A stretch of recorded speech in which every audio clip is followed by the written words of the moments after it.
ایک شخص بزرگ کے پاس آیا اور شکایت کی، لوگ میرے بارے میں جھوٹی باتیں کرتے ہیں، مجھے بدنام کرتے ہیں، دل دکھاتے ہیں۔ بزرگ مسکرائے اور بولے، بازار سے 1 درجن انڈے خریدو اور راستے میں چلتے ہوئے ایک ایک کر کے ہر جگہ توڑ دو۔ وہ شخص حیران ہوا مگر حکم مانا۔ اگلے دن بزرگ نے کہا، اب جاؤ اور کل جہاں جہاں انڈے توڑے تھے وہاں سے انڈے واپس چن کر لاؤ۔ وہ شخص بولا، یہ کیسے ممکن ہے؟ وہ تو بکھر چکے ہیں۔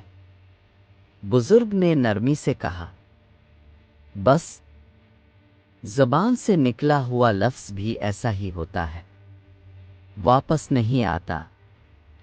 اخلاقی سبق: اپنے الفاظ سوچ سمجھ کر استعمال کرو، کیونکہ یہ کسی کا دل جیت لیتے ہیں، ساری عمر کا زخم دے جاتے ہیں۔